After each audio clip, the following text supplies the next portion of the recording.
বলেছো তোমাকে সহ্য করতে? আরে কি আশ্চর্য, এত কথা বলছিস কেন তুই? কিন্তু তুমি এত চেঁচাচ্ছ কেন মা? তোমাকে ডাক্তার বারণ করেছে যে চেঁচামেচি করবে না। দাঁড়াও, কি হয়েছে রে গিরুকু? বৌদি তুমি কিন্তু মাকে বুঝিয়ে দাও, আমি কিন্তু কি তুমি কিন্তু কি রুকু? একবার তো বলেছো, হুমকি দিয়েছো তো যে বিয়ে করবে না। আবার কিসের হুমকি? হ্যাঁ কি করবি না মানে? সারা জীবন এইভাবে চালাবে নাকি? না সে বলেনি যে বিয়ে করবে না, বলেছে যে ওই নন্দিনীকে ছাড়া বিয়ে করবে না। তুমি বলো কথা, আমি কি বলবো? নন্দিনীকে ছাড়াবি মানে? ইকুজি কুষ্টি বলে তো একটা ব্যাপার আছে নাকি? মানে তোমরা এসব মানো টানো না? ইকুজি কুষ্টি তো কিছু মিলছে না ওর সাথে। আমি আমাকে বলছো কেন? এখন তো সবাই ঠিকুজি গোষ্ঠী মেলায়, সেটাই তো স্বাভাবিক। শোনো না, ওই শম্পা আছে না, বিবেকানন্দ পল্লীতে থাকে।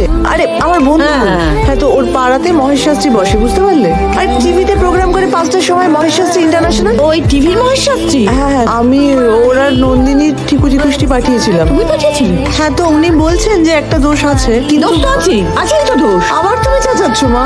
এবার একটু শান্ত হয়ে কথা বলো। হ্যাঁ দোষ আছে, কিন্তু সমস্ত কিছু কেটে যাবে এমন কিছু না। আজকাল কারোরই মিলে না, বুঝতে পারলে? 100% তুমি